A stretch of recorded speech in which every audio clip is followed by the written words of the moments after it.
오늘 새벽부터 저희는 잠언의 말씀을 살펴봅니다. 이 잠언은 히브리어로 마샬이라고 하는 단어를 쓰고 있고요. 이 단어의 뜻은 몇 마디 말로 우리의 생각을 이렇게 자극하고 진리의 세계를 전달하는 시적이고 아주 간결한 그런 날카로운 말을 의미를 합니다. 그런데 이 잠언을 이해하는 데 있어서 중요한 것은 이 잠언 자체가 절대적인 명령이거나 약속이 아니라라는 것입니다.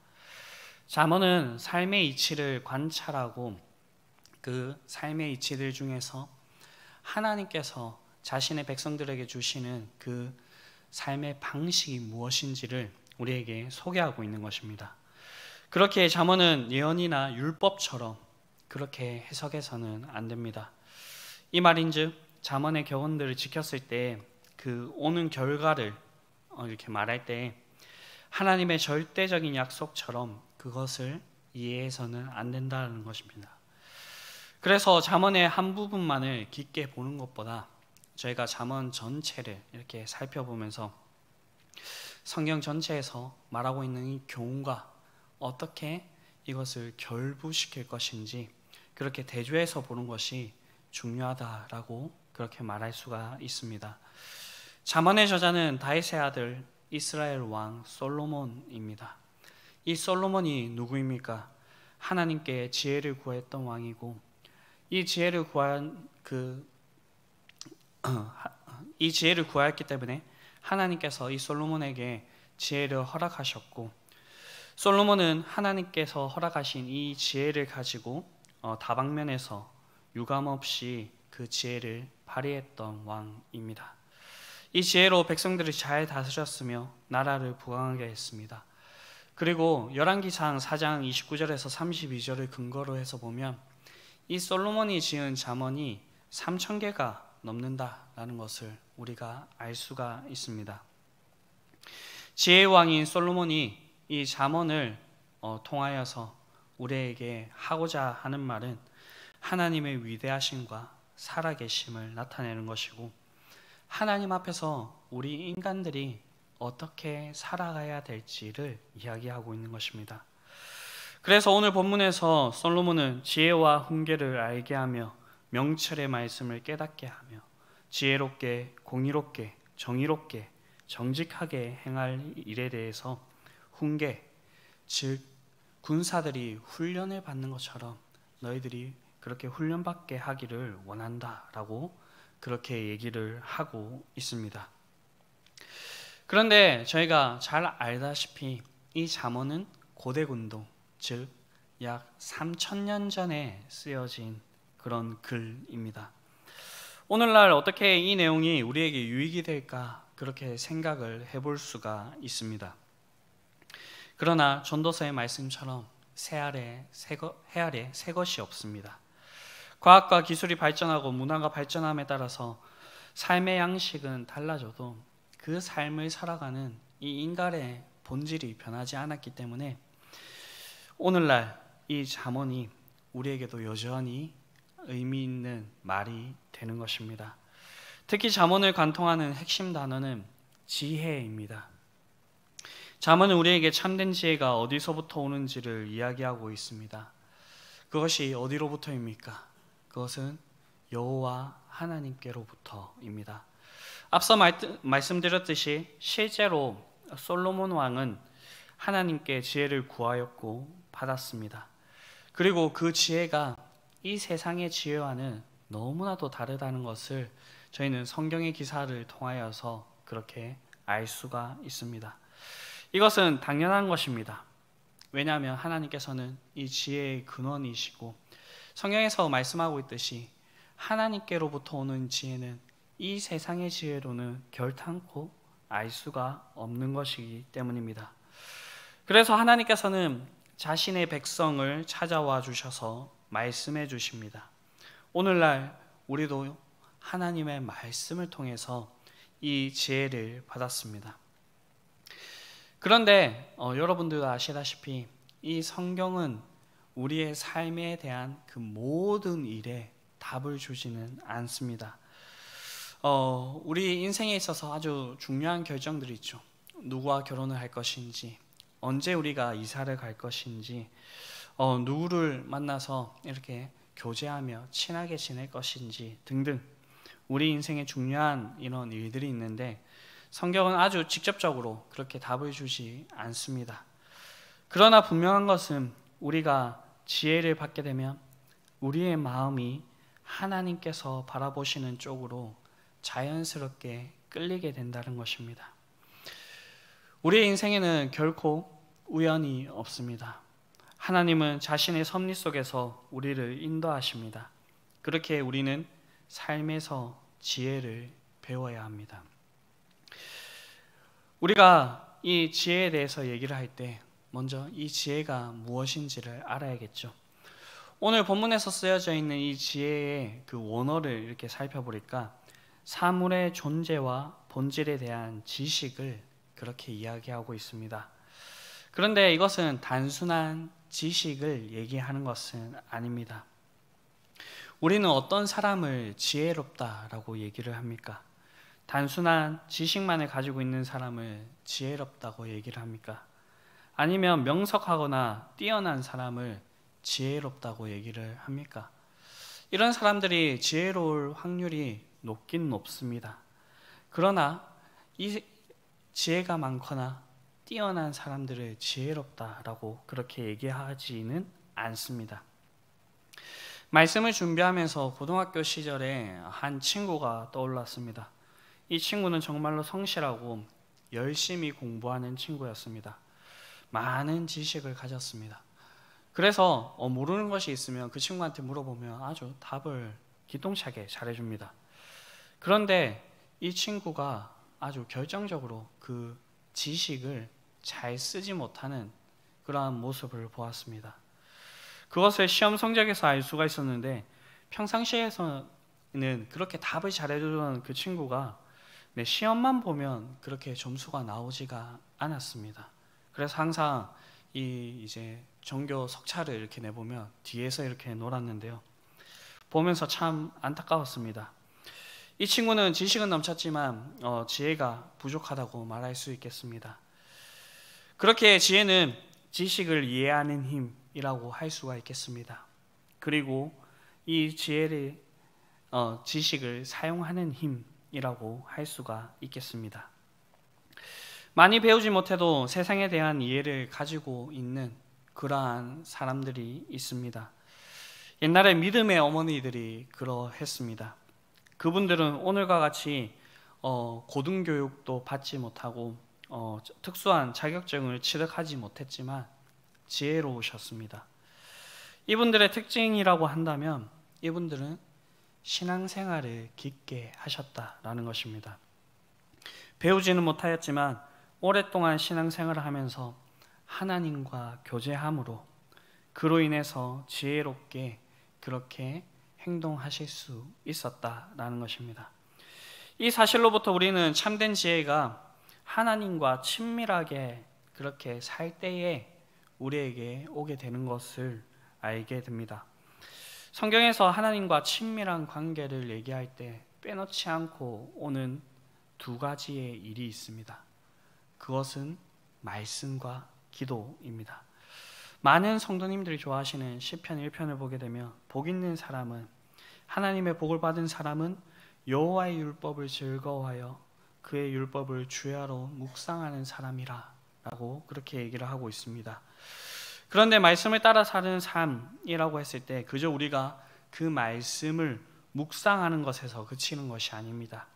하나님의 말씀을 따라서 삶을 살아내는 것도 포함이 되는 것입니다. 안타깝게도 누군가는 하나님의 말씀을 따라 사는 것이 짐이라고 느끼시는 분들이 있습니다. 그러나 이 말씀은 하나님께서 우리에게 짐을 지을 목적으로 주신 것이 결탄코 아닙니다. 짐 대신에 하나님께서는 우리의 삶을 풍성하게 하려고 하는 그 일들로 그리고 사랑으로 그 일들을 우리에게 주어 주신 것입니다. 실천적인 지혜를 담고 있는 또 다른 이 전도서를 보게 되면 그 전도서의 마지막에 이렇게 얘기를 하고 있습니다. 모든 일의 결국을 다 들었으니 하나님을 경외하고 그 명령을 지킬지어다.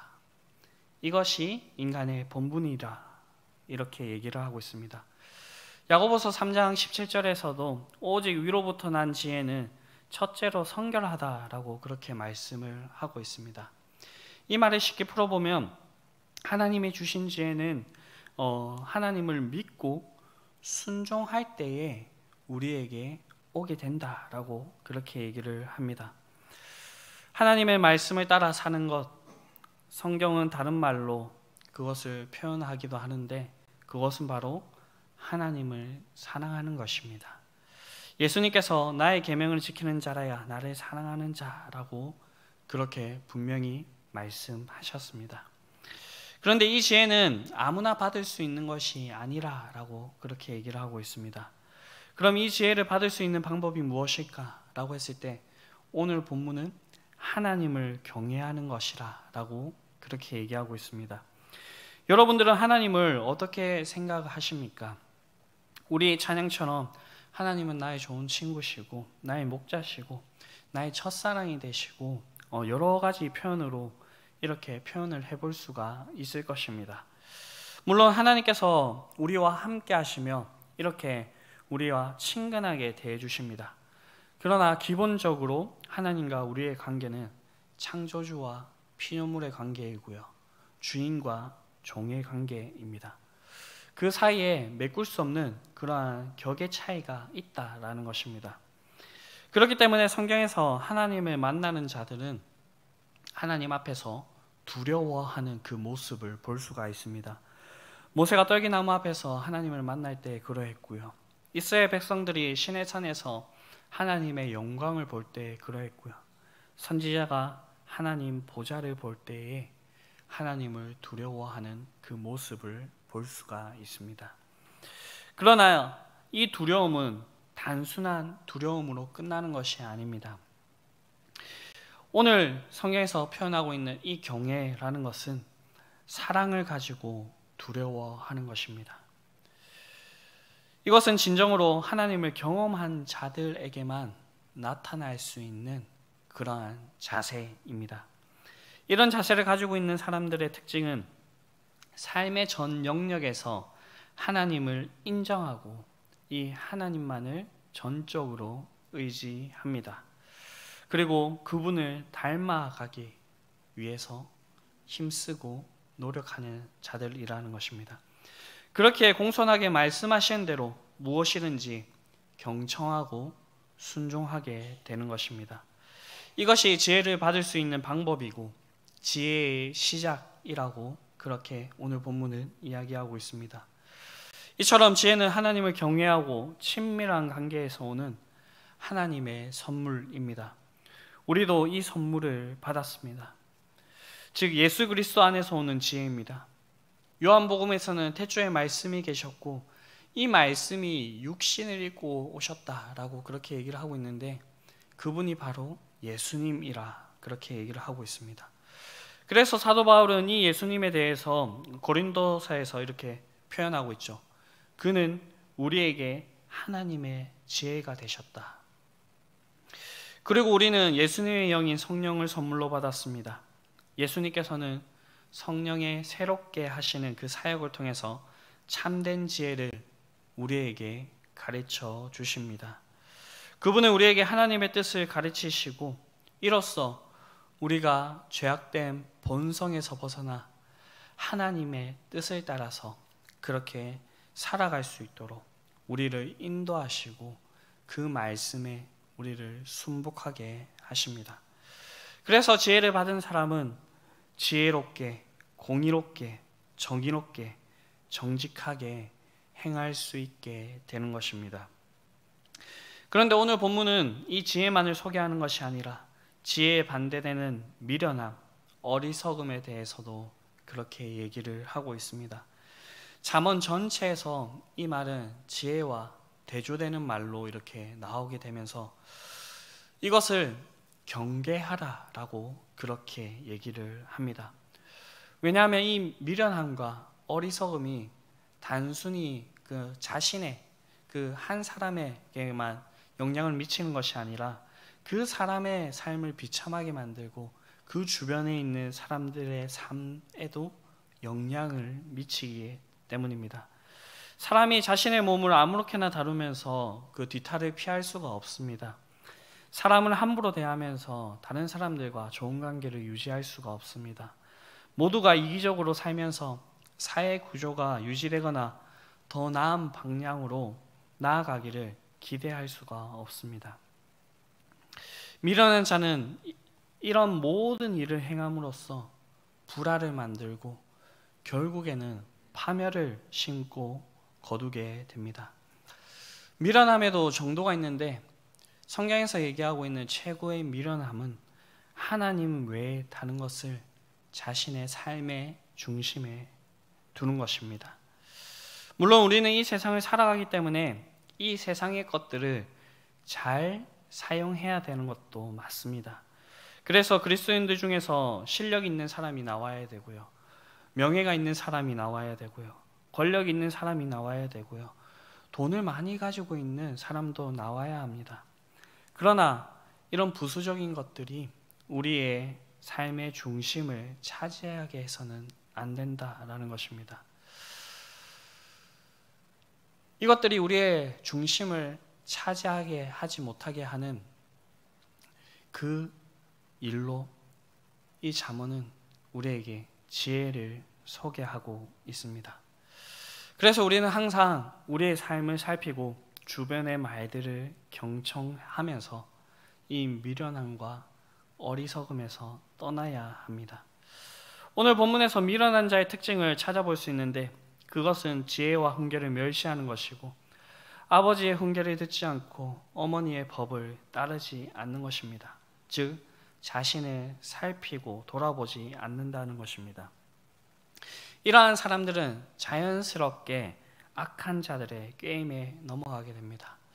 앞서 제가 시편 1편을 언급했는데 시편 1편의 그 내용을 이제 쭉 살펴보면 복 있는 사람은 악인들의 꾀를 따르지 않고 죄인들의 길에 서지 아니하며 오만한 자의 자리에 앉지 않는다라고 그렇게 얘기를 하고 있습니다. 그러면서 오직 여호와의 율법을 즐거워하여 그 율법을 주야로 묵상하는 자로다라고 그렇게 말씀하고 있습니다. 이 말은 우리가 매일매일 우리의 삶 가운데서 주야로 여호와의 율법을 묵상하지 않으면, 말씀을 묵상하지 않으면 악인들의 꾀를 따르게 되고 죄인들의 길에 서게 되고 오만한 자의 자리에 앉게 된다라는 것입니다. 왜 그렇습니까? 그것은 우리가 죄인이기 때문입니다. 이 길의 끝은 성경에서 수없이 얘기하고 있습니다. 그 길은 망하는 길이고 오늘 본문에서도 표현하고 있듯이 자신의 생명조차도 잃게 되는 그 길이라고 그렇게 얘기를 하고 있습니다. 그렇기 때문에 우리는 이러한 길에서 떠나기 위해서 더욱더 하나님을 경외하고 하나님께서 우리에게 주시는 그 지혜를 가지고 살아가야 되는 것입니다. 지혜는 특별한 사람에게만 필요한 것이 아닙니다. 삶을 살아가는 모두에게 필요합니다. 왜냐하면 우리의 삶의 전반에서 이 지혜가 쓰이기 때문입니다. 자녀가 학교에서 싸움을 하고 돌아왔을 때, 갑자기 큰 돈이 필요할 때, 이사를 해야 될 때, 다니던 직장에서 잘렸을 때, 예기치 못한 사고를 당하였을 때, 우리의 삶의 전반에서 이 지혜가 필요합니다. 그렇기 때문에 이 말씀을 듣고 있는 저와 여러분들에게 이 지혜가 풍성히 있게 되기를 간절히 바랍니다. 이 지혜는 여호와 하나님을 경외함으로 받을 수가 있습니다. 오늘 하루도 우리가 하나님을 사랑함으로 두려워하고 주님을 온전히 신뢰함으로써 하나님께서 주시는 그 지혜로 살아갈 수 있게 되기를 간절히 바랍니다. 그래서 우리의 삶 가운데서 명철의 말씀을 깨닫고 지혜롭게, 공의롭게, 정의롭게, 정직하게 오늘 하루를 살아낼 수 있게 되기를 바랍니다. 그래서 이 솔로몬이 하나님께로부터 지혜를 받아서 주변에 있는 그 모든 자들에게 하나님의 지혜로 인정을 받았던 것처럼 우리가 우리 주변에 있는 사람들에게 저 사람은 정말로 지혜로운 사람이야. 아, 교회를 다니면 나도 저런 지혜를 받을 수 있을까? 그렇게 하나님의 지혜를 보이실 수 있는 저와 여러분들이 될 수 있게 되기를 간절히 바랍니다. 기도하시겠습니다. 하늘에 계신 우리 아버지, 아버지의 이름을 거룩하게 하시며 아버지의 나라가 오게 하시며 아버지의 뜻이 하늘에서와 같이 땅에서도 이루어지게 하소서. 오늘 우리에게 일용할 양식을 주시고 우리가 우리에게 잘못한 사람을 용서하여 준 것 같이 우리 죄를 용서하여 주시고 우리를 시험에 빠지지 않게 하시고 악에서 구하소서. 나라와 권능과 영광이 영원히 아버지의 것입니다. 아멘.